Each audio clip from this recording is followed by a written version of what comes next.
here I am again.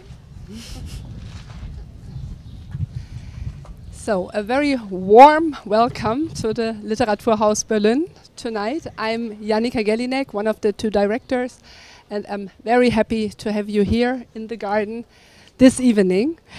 I have to admit that once again, I was troubled by the disparity that comes so quickly with original and translated works, because Sistema Nervioso was published in Chile in 2018, the year Lina Meruane was here on stage for the very first time, actually on the very first panel that my colleague Sonja and I hosted here when we became the directors of the Literaturhaus.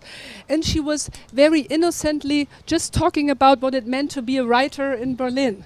That was the topic of the night, and I had no idea that Sistema Nervioso was already been published. And last year she was here a guest talking about how increasing attention to female characters in her early fiction made her aware of gender troubles. And even then, I had no idea what wonderful book was already out in the Spanish and English-speaking world. Thanks to Aki Verlag and the translator Susanne Lange, who's here tonight, we finally have this masterpiece in German as well.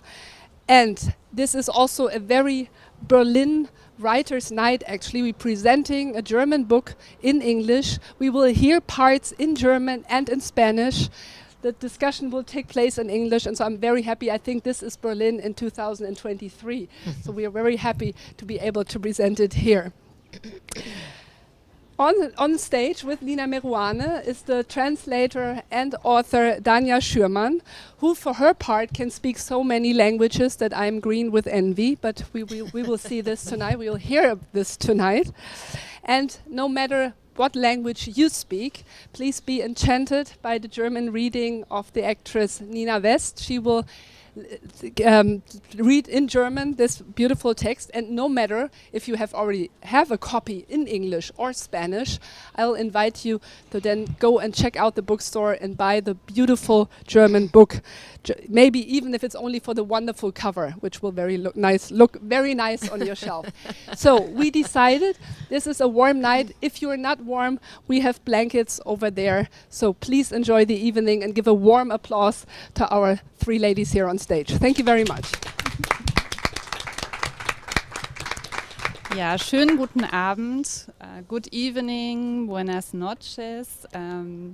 We are here today for the presentation of Lina Meruane's latest novel published in German and as Jannika has already told us, translated by Susanne, who's also here. We will switch a little bit between languages, something very common for Lina, and we will all participate in that tonight. So the conversation in English and the reading will be in Spanish and German. First of all, I want to present to you who is Lina Meruane. She is an award-winning Chilean writer and scholar, and she has published 2 collections of short stories and 5 novels, which have been translated into several languages. In German are her latest Seeing Red, Rot vor Augen, published by Arche Verlag, and the book we are talking about today, which was published this year, so brand new, Sistema Nervioso, Nervensystem, Nervous System. Lina has also written several non-fiction books, and there is one also available in German, her Palestinian memoir, Heimkehr ins Unbekannte, Unterwegs nach Palästina, published by Berenberg Verlag. She received, I said, she's an award-winning author. There are plenty of awards, among others, the Sor Juana Inés de la Cruz Prize from Mexico, 2012, the Anna Seghers Prize here from Germany in 2011. And she has been a DAAD writer in residence here in Berlin, so she knows the city. Some days ago, she also participated at HOW in an event about feminist politics, feminism. Currently, she is distinguished writer in residence at Universidad del Norte, Columbia, and New York University. So very warm welcome, Lina. Thank you so much. Thank you. If I can speak briefly to thank you for being here. I love intimate audiences, and I'm super happy to be able to be here in the garden for once, because the garden has been promised to me 2 times and it didn't happen. So finally, even if it's a little fresh and we need blankets, it's nice to be here. And I really want to thank you for taking the time for reading and preparing, and same thing for Nina West. Thank you for the reading you're going to perform. Thank you. Yeah, well, it was a pleasure to read to read the novel. It didn't feel like work. It is, and you will all get to know more about the novel tonight. It is a very complex novel in the best sense. It is dense, it is lyrical, and I think we have, actually I think like just this evening will be little to talk about all the things mentioned and treated in the book. Let me start maybe with something that the title already alludes to, nervous system. It is, in a way, a really systemic novel in many different ways we will talk about tonight. I think maybe in the most obvious way you could say it is a book about a family, about a familiar system, a system of intimate relations. The female protagonist of the book has. This woman, this female protagonist, she is an astrophysicist, or rather she is trying to write her doctoral thesis about the pulverized physical universe, and she's not managing to write it. She's trying to do so, and we learn about this woman, about her mother who has died when giving birth to her, about her stepmother, about the very intimate relationship she has with her father, with her elder brother. So we learn a lot about the family.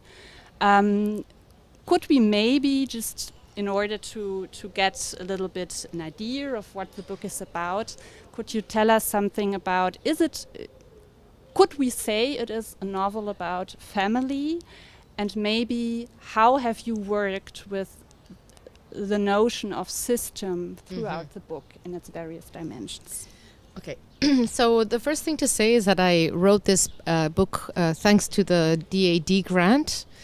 It is, as you were saying, a complex novel, and it's a fragmentary book. So it kind of accommodates a lot of different stories within the longer novel. I was very interested in this idea of, after having written a novel that is very linear and very sort of fast, which is Seeing Red, I wanted to kind of change pace and do something different that wouldn't be so linear and that would work in a different way. So having this grant was very useful, because I sometimes felt I was holding all these balls in the air, and if I stopped, the balls would sort of fall on me. So it was good to have the time and the concentration.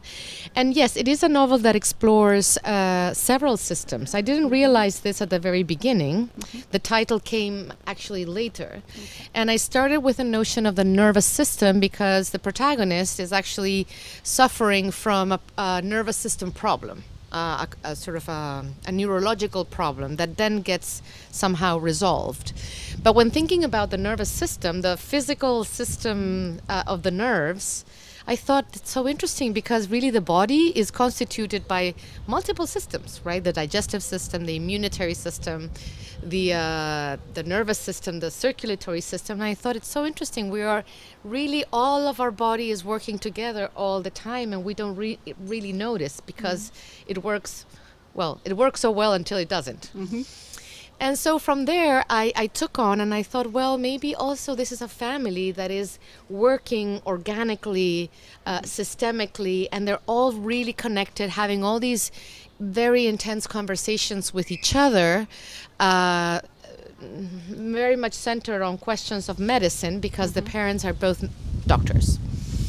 And after that, I thought, well, but there's more systems than that. And there is, of course, the political system that articulates the family and the people who are around the family.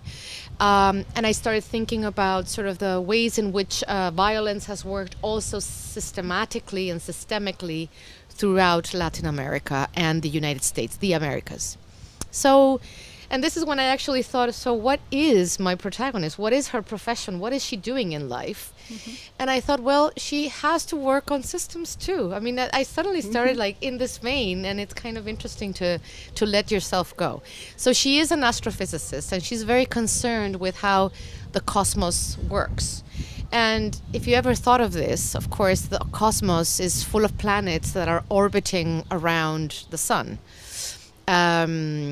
And so I thought, well, these characters really need to orbit, the planets are orbiting, and so this is when I really thought, no, this is not a linear, it's not going to be a linear novel. It's going to go sort of around and around several themes. And later, but this is more conceptual, I thought, well, the novel turned out to also be a sort of system, and language is also a system in itself.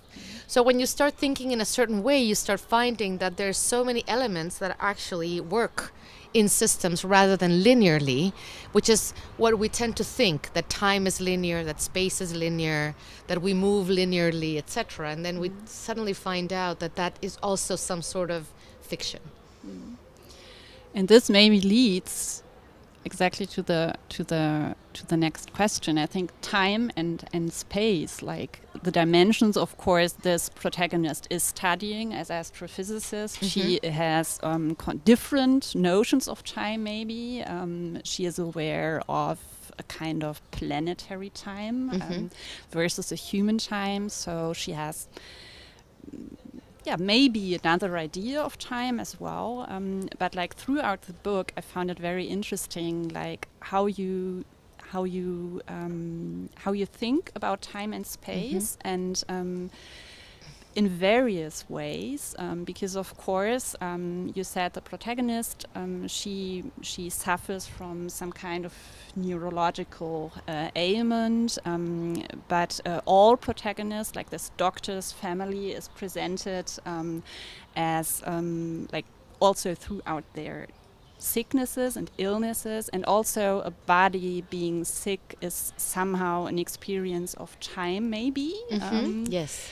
As well as the different geographies, like maybe the US, maybe Chile. It isn't said in the book, but time is also experienced in different ways depending on the place you are.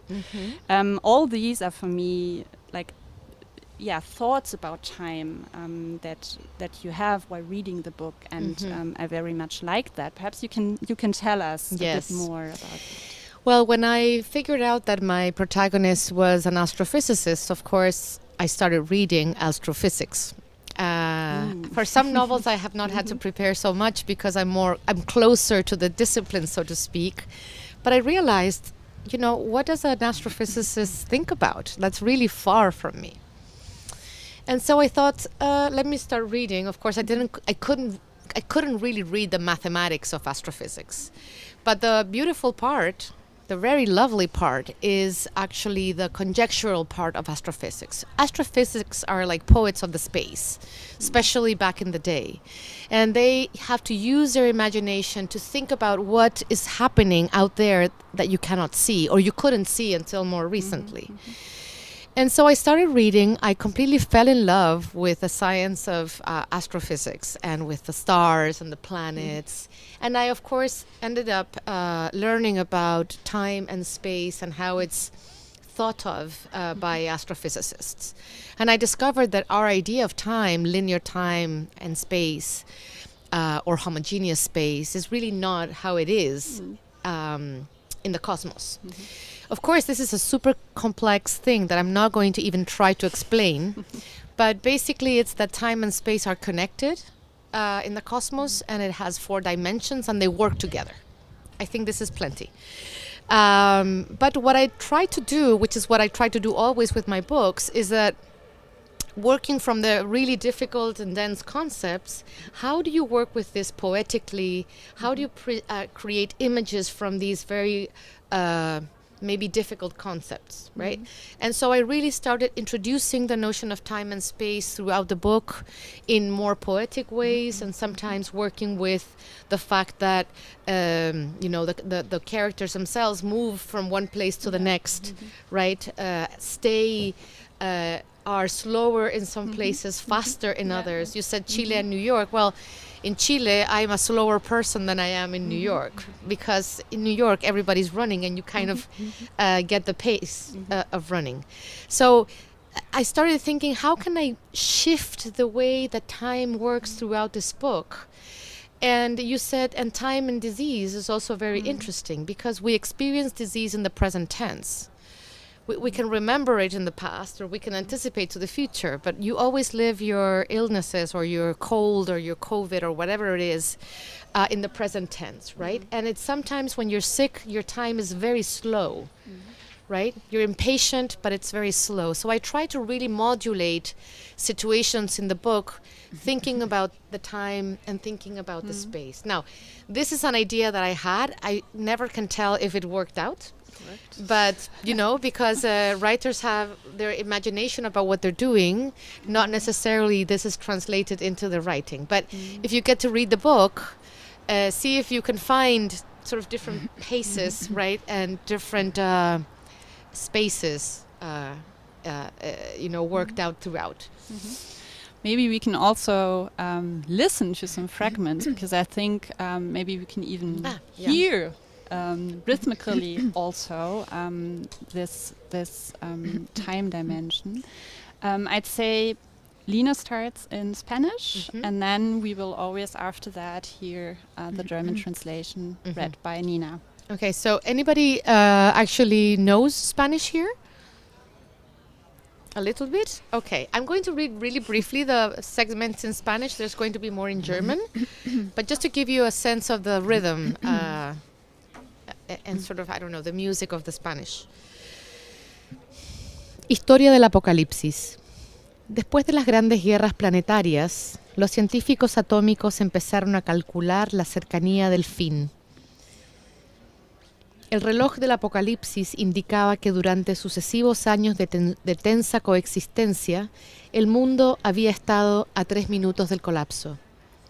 En años recientes, ese tiempo había disminuido a 2 minutos y 30 segundos. Y aún más cerca del presente, ella, se lo cuenta a otros alumnos, habían estado a medio minuto de incertidumbre. Geschichte des Weltuntergangs. Nach den großen Kriegen auf dem Planeten begannen Atomwissenschaftler zu berechnen, wie nah das Ende war. Die Weltuntergangsuhr zeigte an, dass während einiger Jahre angespannter Koexistenz die Welt 3 Minuten vom Kollaps entfernt gewesen war. In jüngeren Jahren hatte sich diese Zeit auf 2 Minuten und 30 Sekunden reduziert. Und noch näher an der Gegenwart, erzählt sie einer anderen Klasse, waren sie eine halbe Minute von der Unbestimmtheit entfernt gewesen. Diese andere Klasse, die am Abend, betrachtet sie aufmerksam. Einige mit Groll, andere mit Misstrauen. Explicando la velocidad de la luz, ella les dice a los alumnos de otro curso que un misil sería capaz de atravesar millones de kilómetros en 1000 segundos y caer en la mismísima entrada de la escuela. Menos de 18 minutos, chispea un estudiante alarmado por el poco tiempo que tendrían para encontrar un refugio que tampoco existe. Pero la rapidez del misil no es la de la luz, que tampoco es ya la más rápida, responde ella, agregando que las capas de refracción electromagnética de la atmósfera oponen mucha resistencia. La verdadera rapidez es la del vacío, dice, pero eso no consuela a sus estudiantes. Um die Lichtgeschwindigkeit zu erklären, erzählt sie einer anderen Klasse, dass eine Rakete Millionen von Kilometern in 1000 Sekunden zurücklegen und genau vor dem Schuleingang niedergehen könne. Weniger als 18 Minuten, sagt ein Schüler in einem Geistesblitz, beunruhigt von der kurzen Spanne, die ihnen bleibt, um einen Bunker zu finden, den es gar nicht gibt. Aber die Rakete ist nicht so schnell wie das Licht, das sogar noch schneller sein könnte, entgegnet sie. Denn die Schichten der elektromagnetischen Brechung in der Atmosphäre böten reichlich Widerstand. Die wahre Schnelligkeit erreicht es im Vakuum, sagt sie. Aber das tröstet ihren Schüler nicht. Okay. You still have one more piece, no? Mhm. Sie wird in einer anderen Röhre 39 und muss darin noch mehr Zeit verbringen, bevor sie wieder in die Wirklichkeit zurückkehrt. Die Jahre falten sich vor und zurück. Es erscheinen die Schreie, die sie ihrer Mutter entrissen hat, an die sie sich nicht erinnern kann. Alles ist so dunkel, zähflüssig. Sie wagt es nicht hinzusehen, hat Angst, den Mund zu öffnen und sich mit Schrecken anzufüllen. Das Schellengeläute der mütterlichen Agonie betäubt sie. Und sie hat wieder Geburtstag. Und niemand ist hier, nicht einmal Mutterzellen. Keine Torte, keine Kerzen, kein geschlucktes Salzwasser. Da ist kein Ozean zu durchqueren, nur eine Flüssigkeit, amniotisch, amnesisch, annullierend. Die Plazenta als toxische Qualle. Diese straffe Nabelschnur, die die Mutter von innen zerreißt, während ihr Kopf sich hinaus ins Licht einer weißen Lampe müht, die sie blendet, und ins Getöse, in das sie mit ihrem neugeborenen Plärren einstimmt. Der Fremdkörper sein, der einen anderen Körper zerfetzt und verlässt, der immer weiter bluten wird. Geburtstag haben in dieser Krypta voll unmenschlichem Geheul ist der Fluch der toten Mutter, die sie niemals hätte anrufen dürfen. Sie hätte sie im Jenseits nicht aufwecken, hätte sie um nichts bitten dürfen. Von Kopf bis Fuß festgebunden und reglos, wie man ihr eingeschärft hatte, mit einem kaputten Panikknopf zwischen den Fingern und einer Nadel tief im Arm, während die trübe Flüssigkeit durch die Adern aufsteigt, um ihr Gehirn mit Kontrast zu tränken, füllt sich dort drin, ganz weit hinten, ihr Gewissen mit Muttermord. Thank you.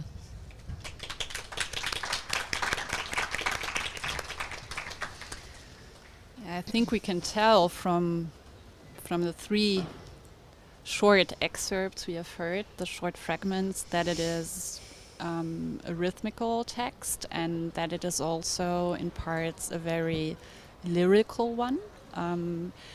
There are enumerations of nouns, of adjectives that produce images, like at least when I was reading it, that was very, very evident for me, the effect.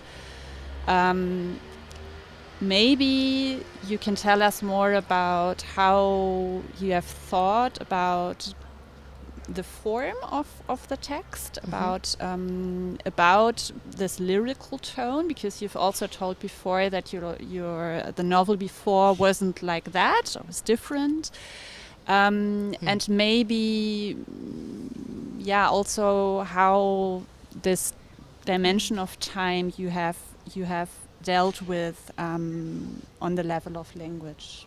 Mm-hmm.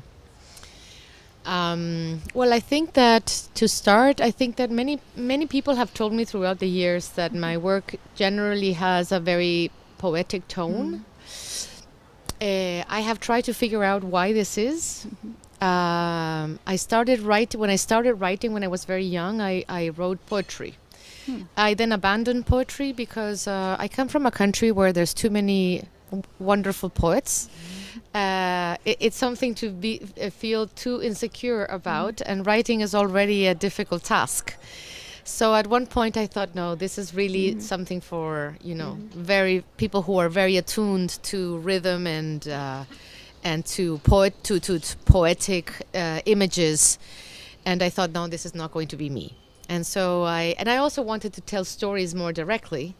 And so I decided to shift to prose, only to find myself that the attention to language that I had, that had connected me to writing in the first place, and the notion of rhythm, and the notion of rhyme and alliteration, which is the repetition of the, first letters of a word to just create a sound that will give you a sense of what's happening, etc.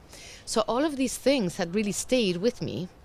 And over the years, I think I've used them more and more.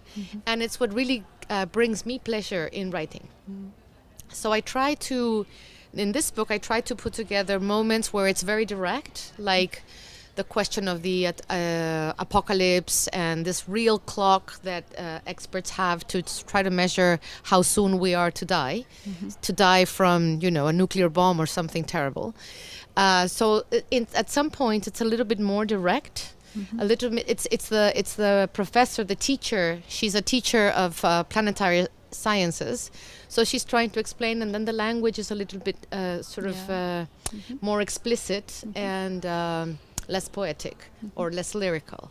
But then in the moment when she's with in the MRI machine, right, and she starts thinking of her mother, it somehow becomes more and more associative language, more about thinking of the trauma of having her mother die when she was born.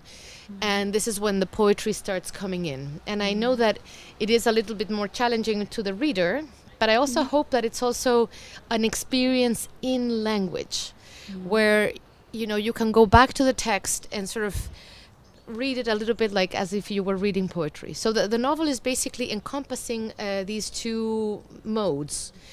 I also found myself discovering that the protagonist, ella,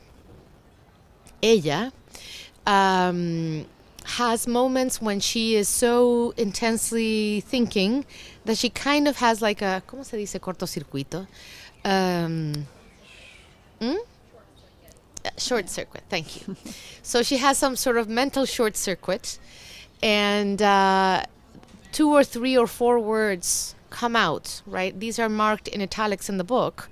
There's no comma between them, and they're kind of free associations where 3 words are connected, semantically connected, and then there's a 4th that is kind of a crazy word that is connected there. And I really had a lot of fun with this because it started when I started writing the book. This woman is a very is almost like a poet in a way, a crazy poet. And so suddenly these words come out of her mind, and she's making these strange short circuits. And I found that this was the most entertaining part of translation too, because these are words that are a little surrealist. They don't make so much sense. So how does a translator deal with this? And my translator is here. Maybe she wants to explain if she wants. But with my U.S. Translator, which was the first translation, the translation into English, I remember we sat down, and most of her questions are, what do I do with this? Susanne Lange is more independent, so she didn't ask me all these, not so many of these questions. But with the translator into English, she was really concerned about being loyal to the text. And I said, no, don't be so loyal to the text, because language here is not being loyal to reality. So if language is kind of doing its own thing, like poetry does, then the translator shouldn't really stick to a literal translation, which would really damage the rhythm of the sentence, or because it's rhythmic inside the text. And so I have found that this is very entertaining for translators too, to come up with their own expressions and try to produce some sort of rhythm rather than be too literal with the meaning. Sometimes you can be literal, but sometimes there is actually an idiom included in these parts, and then translators have to figure out how to translate an idiom into a different idiom. And that's, I think, a huge challenge for translation. I don't know, Susanne, if you want to say what you did. If you don't want, it's okay.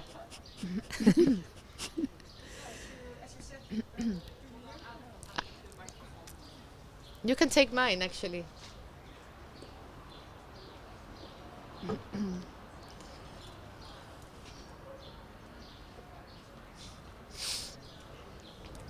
I don't really remember if we talked about this, Susanne, so this is why it doesn't come up in my mind. Oh, we talked about it before, and that was very good, so I hadn't to make all these questions the English translator did.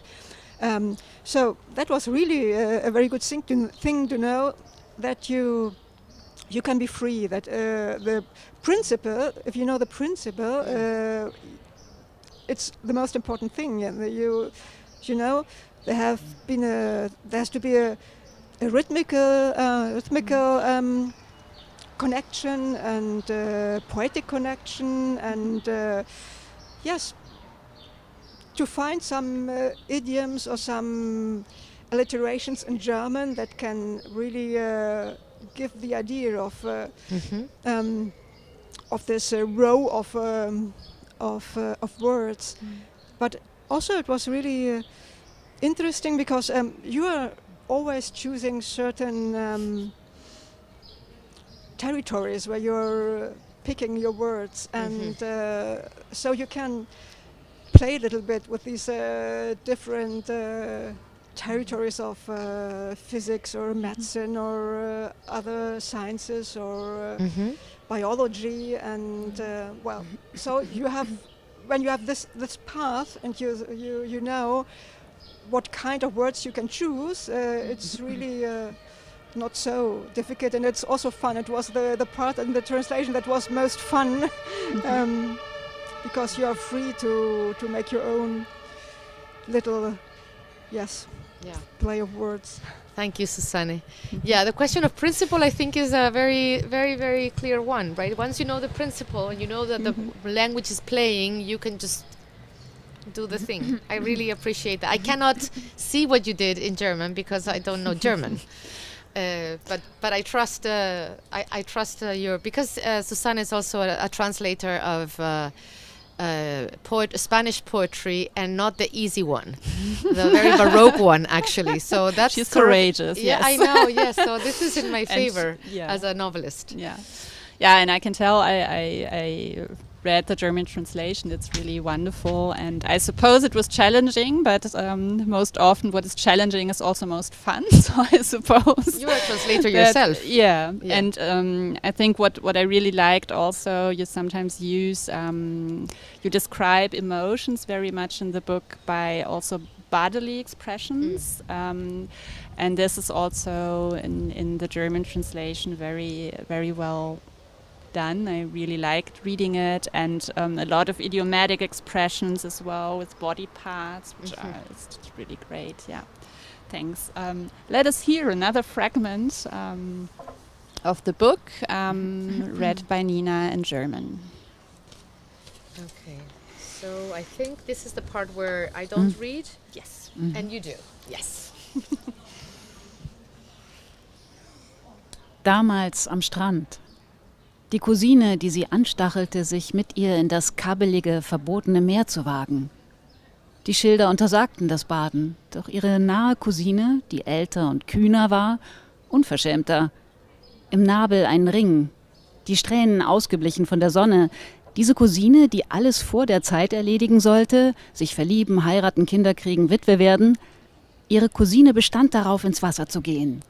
Sei nicht kindisch, hör auf, deine Muscheln zu sammeln.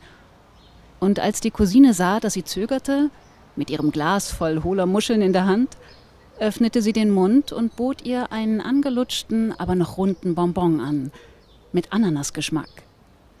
Sie nahm ihn, legte ihn sich auf die Zunge wie ein Madonnenmedaillon und streifte die Angst ab. Verlockt von der Cousine, die sie in ihrem Bikini anlächelte.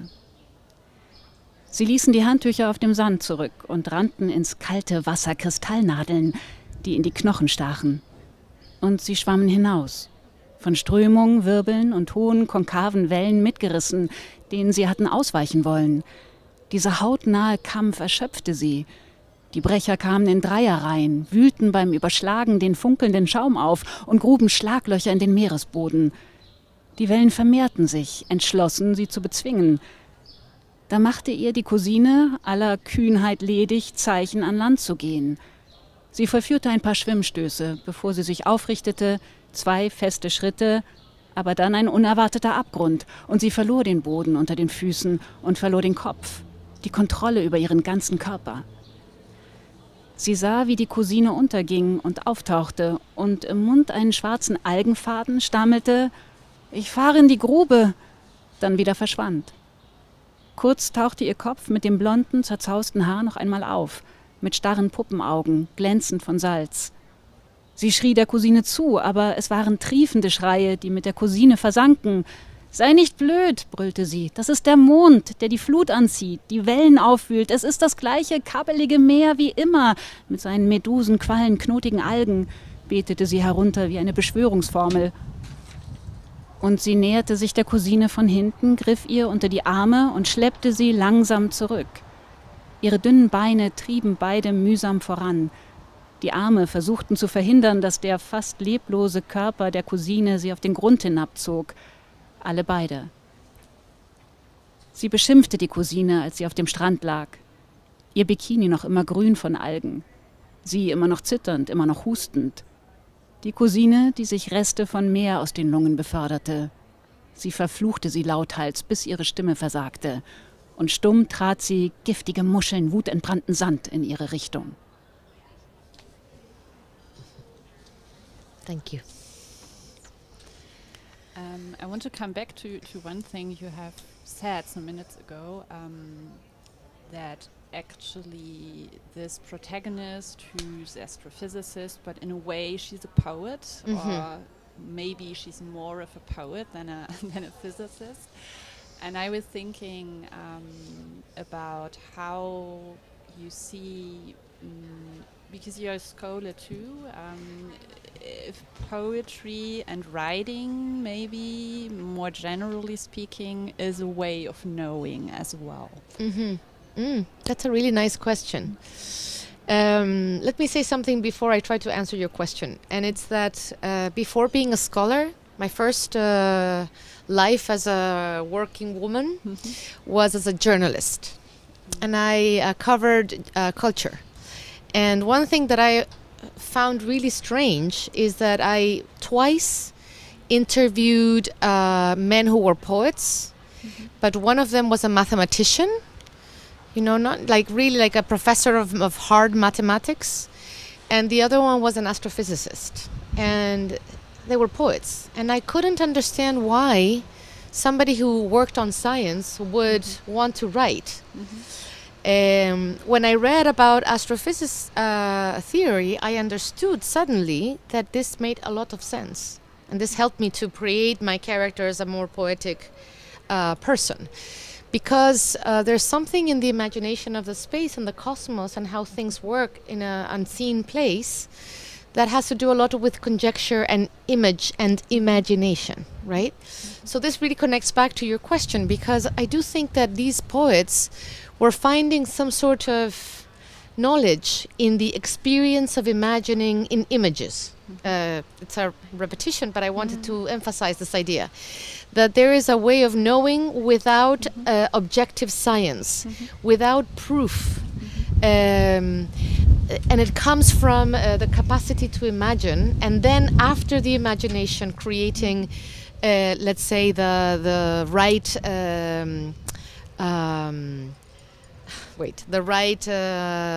I can't say this word, equation, the right equation to prove what you first imagined.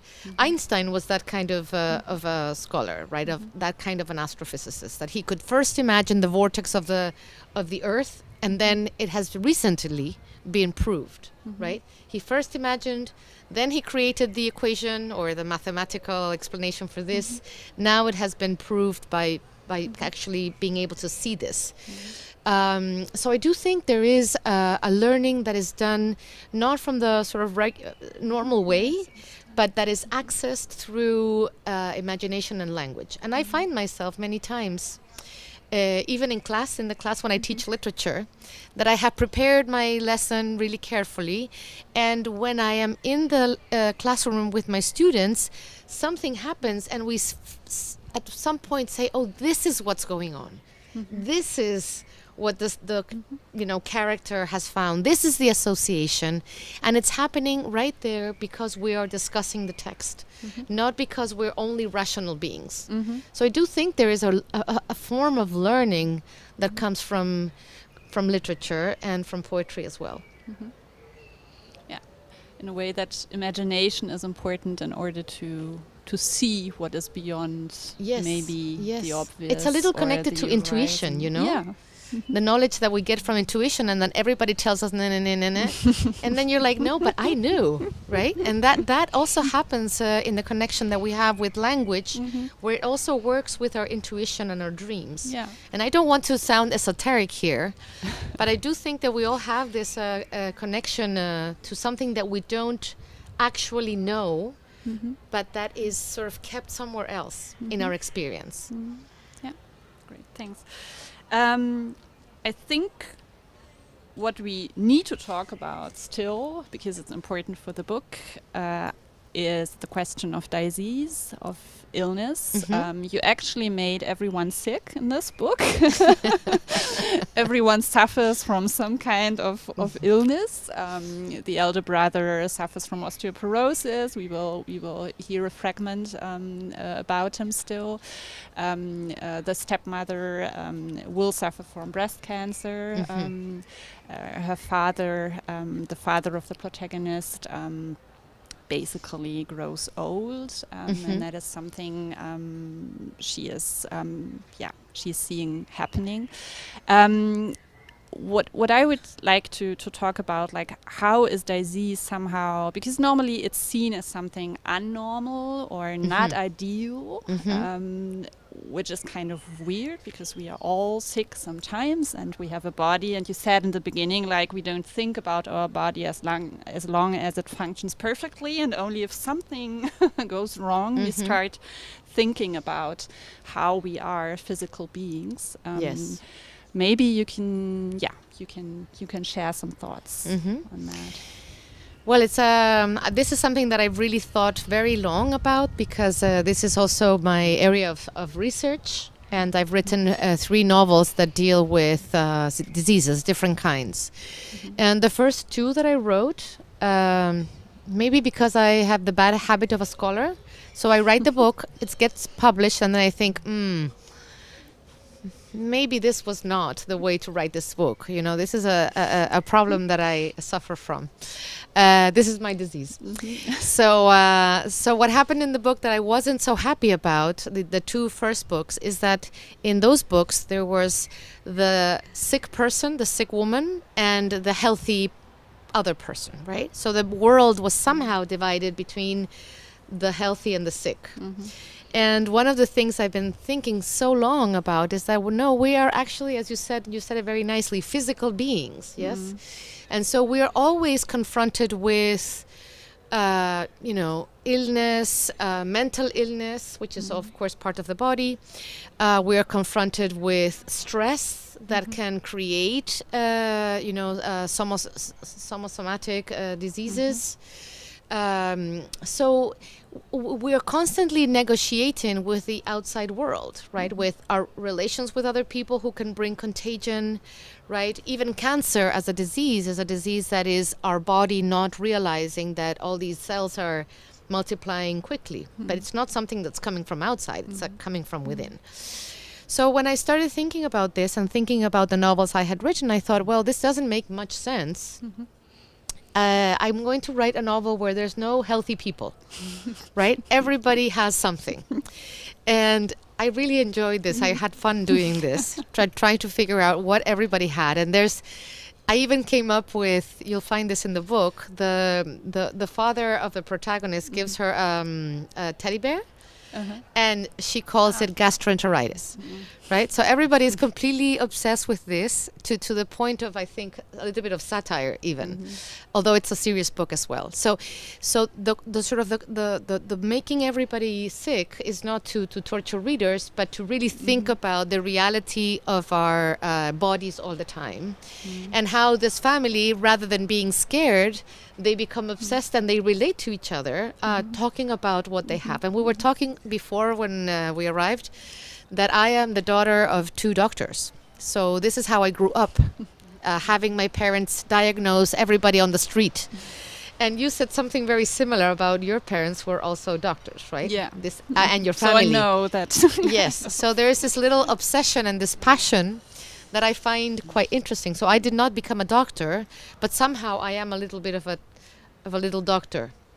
My family makes fun of me that I diagnose my friends, that I put injections on them and all these things, because it's actually a really useful tool, I have to say. So anyway, so this is something that I care about and that I have really tried to work on in my books, because I also think that diseases are too stigmatized. They're so common, and then they're so stigmatized. It's really not a good situation that people are stigmatized for the diseases they get. For a very long time, cancer had this problem, right? It was a female disease, right, that women got because they did not express properly their emotions, right? Susan Sontag, a really great scholar, has written a lot about this, right? And the metaphors that are used, toxic metaphors we could say today, that are used against people who get sick, right? As if they were to blame for their disease. This also happened with the AIDS pandemics, right? Very, very violently. So I thought, no, we have to normalize the fact that we're all kind of dealing in different ways with the situation of disease. And this is why this novel works around this issue very intensely.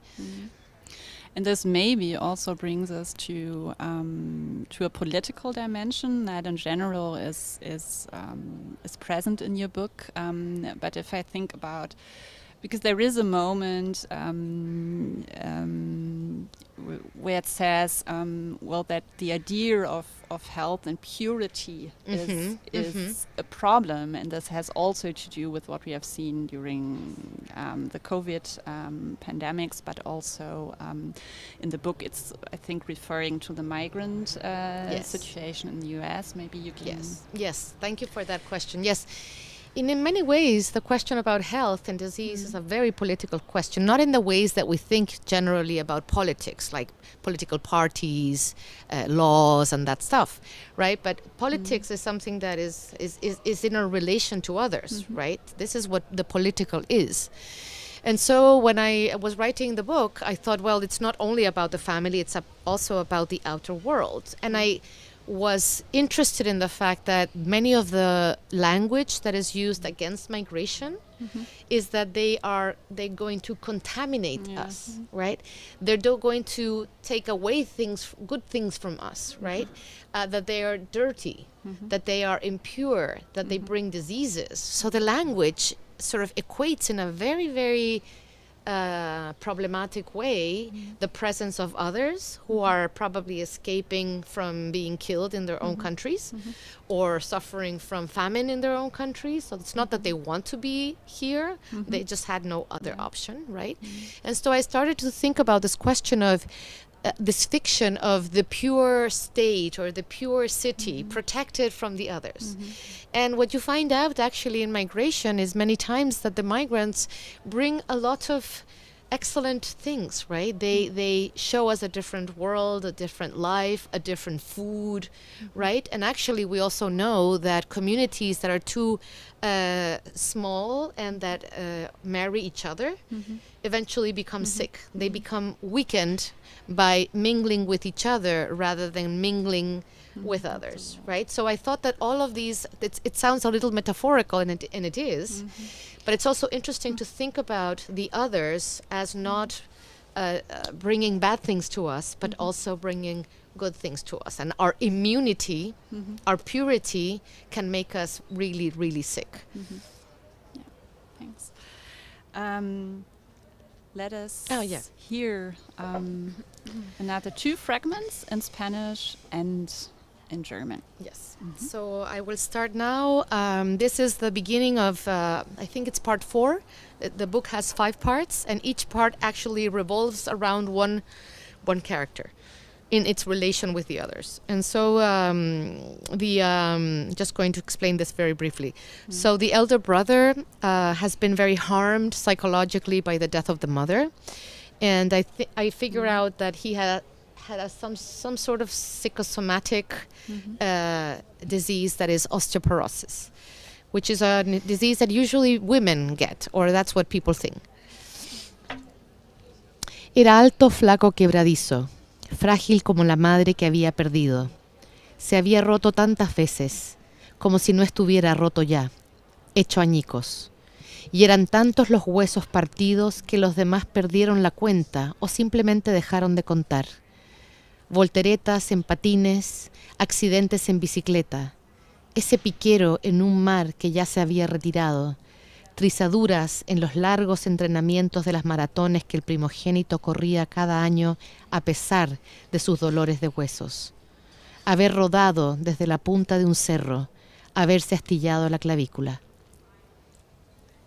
Sternenstaub zwischen den Zeiten. Er war groß, dürr, zerbrechlich. Zerbrechlich wie die Mutter, die er verloren hatte. So oft war er zerbrochen, als wäre er nicht schon gebrochen gewesen, zertrümmert. So viele Knochen hatte er sich gebrochen, dass die anderen nicht mehr mitzählen konnten oder das Zählen einfach aufgegeben hatten. Saltos auf Rollschuhen, Fahrradunfälle. Der Kopfsprung ins Meer, dessen Flut sich bereits zurückgezogen hatte. Knochenrisse beim langen Training für die Marathons, die der Erstgeborene jedes Jahr lief, trotz der schmerzenden Knochen. Weil er einen Hügel hinabgerollt war, weil er sich das Schlüsselbein zersplittert hatte. Die Mutter brachte es nie ganz fertig, ihn zu lieben und hörte nicht auf, ihn zu beobachten, denn insgeheim fürchtete sie ihn. Der Verdacht auf eine Anomalie. Und wenn er es absichtlich tat? Sich Knochen brechen, entgegnete der Vater, erstaunt von der perversen Spekulationsgabe seiner Frau. Um Aufmerksamkeit zu erregen. So viele gebrochene Knochen konnten nicht normal sein, beharrte die Mutter, die ständig auf der Straße ausrutschte und auf Treppen, mit Verstauchungen, Schmerzen, aber ohne Brüche, die, schwanger mit den Zwillingen, im Regen hingefallen, mit all ihrem Gewicht vor der Haustür gestürzt war, sich die Knie aufgeschlagen hatte. Nicht einen Bruch wies ihr Skelett auf. Ihr einziges Knochenleiden war der Ballenzeh links. Thank you. Well, we have so many fragile beings in this book, in a fragile time, bones and hearts breaking. Yes. But the end of the novel is a hopeful one, I think. So is there hope, Lina?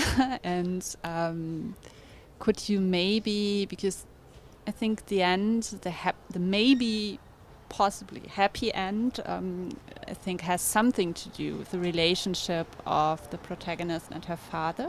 Maybe you can... Yes. So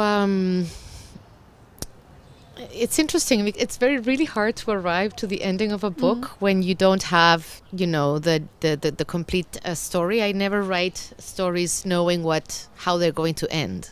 So I try to let myself be taken by the characters and find out what is going to happen. And I have to say that I have, in one of my books about disease, it doesn't end well.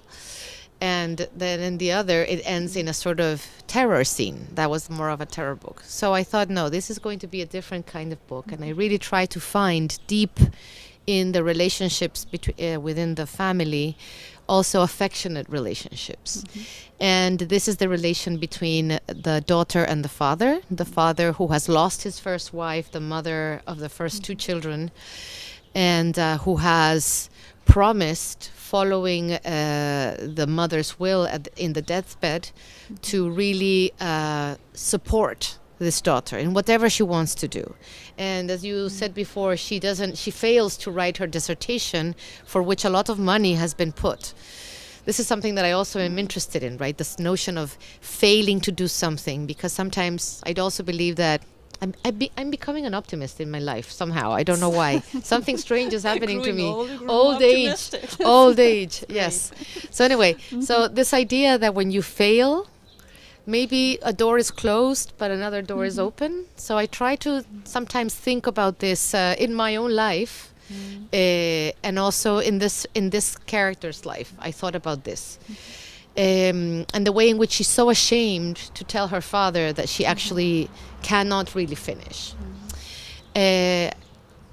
All along, I thought that the father really suspected, right? Because of this knowledge that you don't have, but the intuition that you might have. And I wanted to think about a masculine character that, for a change, was not a toxic character, but a loving one. One that would be okay with being fooled by his daughter because he didn't really care if she finished or not her dissertation, but more about whether she was happy or not, whether she was fulfilled or not, whether she was protected or not. And I don't want to tell what the end of the story is, but it is a moment when they sort of come together and the father puts his trust on her. And that really sort of means a sort of a door opening in a different direction that uses her knowledge of astrophysics, but not in the way that she had thought originally. And I was... I was moved about this ending myself because I do have a really nice relationship with my father, and they're very old now. I live far from them, and I always think, how is this relation going to end? Is it going to end? Is it going to be a sad one, right? In what ways have our parents not only formed us and nurtured us, but also being our companions in ways that we cannot think. And I actually had a really interesting discussion with a friend of mine who said, I only find in novels about women and their parents, abusive parents. And I thought, yes, we need to imagine, we need to start imagining also, because fiction is also for that, that, there can be other sorts of relationships, that there can be other possibilities. I mean, I know that this is a wishful thinking sometimes, but I do think that there's also amazing older people, parents, who, so you can have a lot of tensions with them, but also you can imagine ways of relating that are not always through violence, because this is also very present in Latin American literature, which is my area. And there's so much violence in these novels. I have also engaged with that kind of writing, and I thought, for one time, I'm going to think about other possible avenues for relationships. Okay, so there is hope. That's well, this is something I want to say about hope and optimism. It sounds like a very weak thing, but I have discovered also in my life now as a 50-something person that it's hard to be engaged politically if you are pessimistic. Because if there is no hope that things can change, then you won't step out of your room. You won't try. So we need a sort of passion and a little bit of optimism to keep on the good fight. Thanks. I would ask the public if there is any question someone would like to pose. This is always a very difficult moment. Yeah, I know, everybody is so super scared. Well, I have plenty of questions, so we can continue, but someone How much maybe do we have time? Yeah, we do have some time still. Maybe what I really would like to ask still, because what I found impressive when I read the book, that I was in the end, I really thought, okay, I don't know so many details about the lives of all those family members, but I have a very clear idea of who they are as human beings, not in their histories. Not maybe the siblings are an exception. I don't know I don't know so much about them, but the father, the stepmother, the elder brother, it's so and that was, I thought, like, how did she actually manage that? I'm not so sure how you did that, because I really thought I have the impression I know who they are as human beings, and that was something really and do you have maybe one of them that you feel closer Yes. that you like more or less? I'm so happy about this question because, you know, I really tried not, I mean, I am, of course, a reader, as many of you probably are, that I started reading, you know, these very thick novels of the 19th century where every time a character comes in, there is a sort of a pause and then the narrator tells you everything that happened in the life of this character before, right? This is a way of narration when people had a lot of time and needed a lot of guiding in the reading, apparently. So you had to know every single detail about their past, and then, like 10 pages later, you would arrive again to the moment where the character has stepped in. Well, we are not in this mindset any longer. Not that we wouldn't enjoy rereading these books, as I sometimes do. I also love audiobooks, and I love these very narrative books when I listen. It's easier.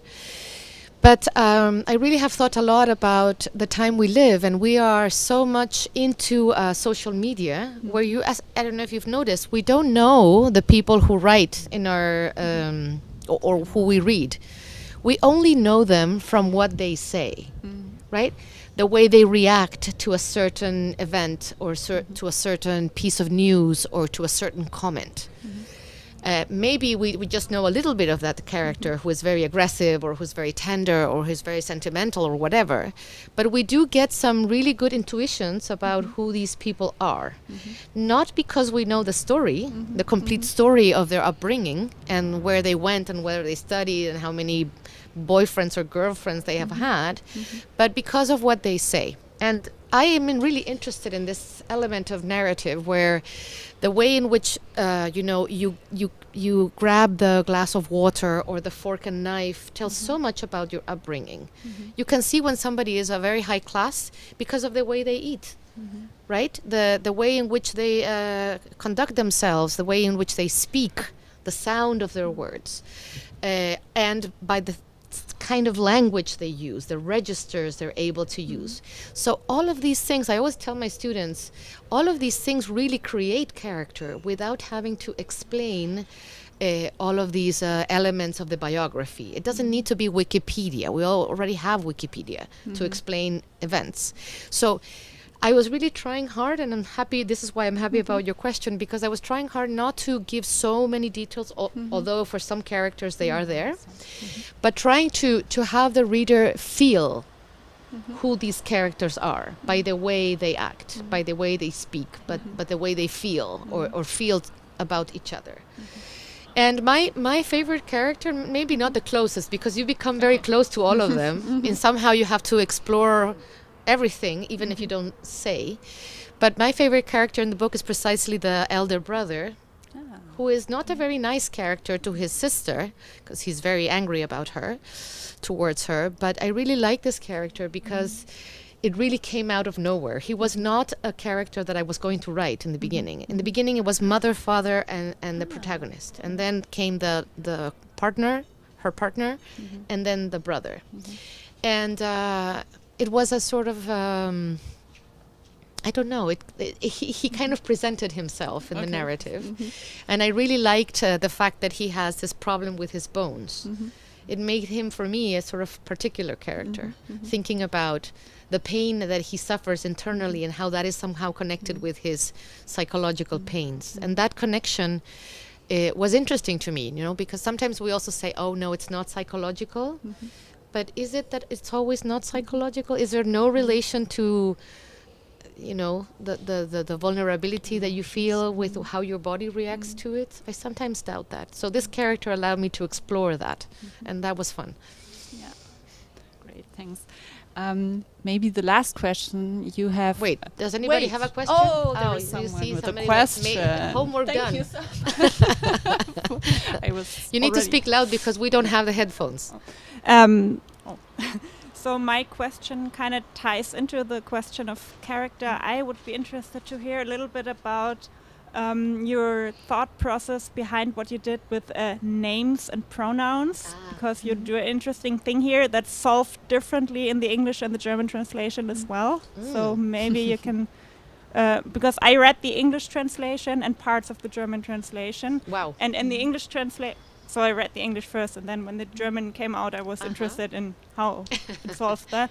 So in the English translation, at first I thought like the character's name, the woman's name was Ella, and like her partner was L, like EL. And then bit into it, I realized, okay, but aren't those actually like the Spanish pronouns? And then when I checked out the German translation, and so okay, yeah, in the German translation, Because in German it's sie. it's sie and er.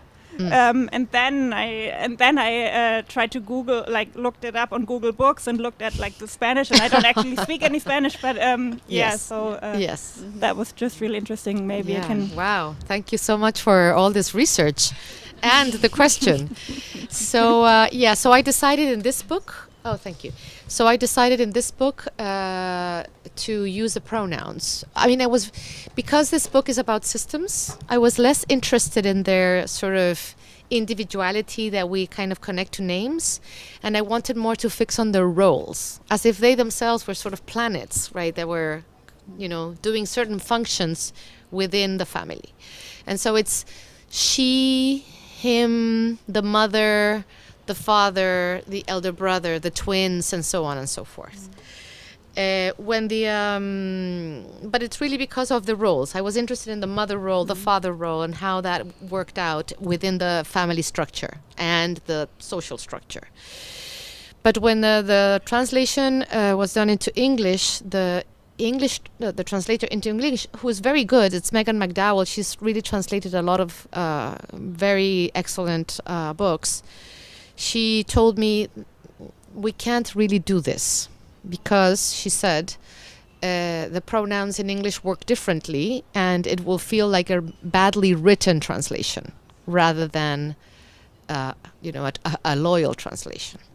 And because my English, I mean, I do speak English, but I wouldn't translate myself. I wouldn't know what to do with English in translation. And so I always decide to trust my translator after I've worked a little bit with her. It's usually women. And so I said, well, if you feel that it's very hard to do, maybe we can do something sort of in the middle. And we can use the name in English, Ella, right? And so we keep the ella, which is written in the same way. And we just wince to the to the actual problem. But then I remember that Susanne wrote and said, "Hey, what happened with the pronouns here? Why did she all change them?" And I said, well, she said that it was not good English if you use the pronouns. And so she does keep the mother and the father and the elder brother and the twins, but she just sort of changed that. And I think she also had a conversation with the editor in English. But I don't know if English and German work different, and I would never not trust my translator. So I don't know if you want to add to that what your consideration was. No, really, I was confused when I read this in English, the English translation, and I think first the German publisher wanted to use also the names Ella and Elle, and it was for me out of question because it's a type of experimental arrangement or the novel, and you can't give names to the parts of it, I think, and so there are a few situations when it's not clear what who is meant with sie or er, she or him, and so I'm in this. There weren't many cases, but I put some of surnames you are also using in the novel, the bone expert or something like that, to explain who it is you're so speaking not to of. repeat the pronoun. No, if it's ambiguous, who is meant by her or him, or so only in these cases I put a kind of surname, but I think it's really elementary for the novel that you only are using the pronouns. I'll have to go back to the novel if there's a second edition and discuss this again with my translator. I didn't really know what to tell her, but thank you for keeping the pronouns. I did like the English translation. It just I don't know how it works in English. In English it works different. Yeah, but it's not really a question of the liking, but the decisions the author makes and whether they can be translated the principle, right? The principle that we were talking about before. Yeah, thank you for the question. Yeah, thanks for the question. Maybe, Lina, you have told me before that you always try to do something very different with the next book. Yes, yes. So maybe you can tell us what's next. So, what's next is a novel that I have. Well, I have pages and pages of that novel, but I know I haven't started writing that novel. And it's a novel about men. This is something I haven't done before. I've only written really, I mean, it's not that there's no men in my books, but usually always my protagonists are women. So this time it's a collective, it's a group of men. I don't want to say more because I'd rather not talk too much about my books, but I also, I mean, I have written a lot of essays lately. And the last one, I'm also enjoying the writing just because I find pleasure in changing. And so essays and plays, also I have written a play, have given me this sort of sense of change and of not being able to go back to the resources I already used. And so I think something happens in me when I'm doing something different. So in the last essay, which is the one I read an excerpt from with Priya Basil, she's a British, she's like 4 identities, but anyway, she lives here, Priya Basil, and we read a fragment of that, and it's actually a conversation between 2 straw dogs, female dogs from the street, bitches. And it's all about gender transition and species transition. And they're having actually a really politically engaged contemporary discussion, but it's spoken from the mouths and the bodies of 2 stray dogs. And I've never had a dog, so it's also driven me to read all about animals in general and dogs in particular. So this is something that I have fun doing.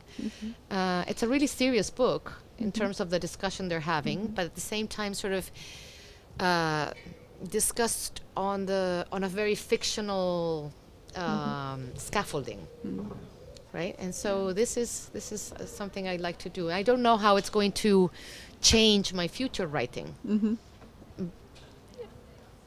Yeah. Okay.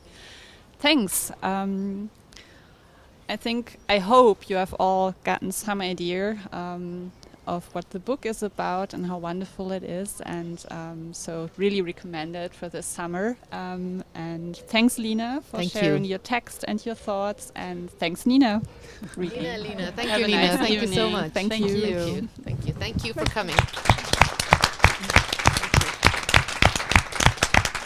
It was a lovely reading. Thank you. It sounded great.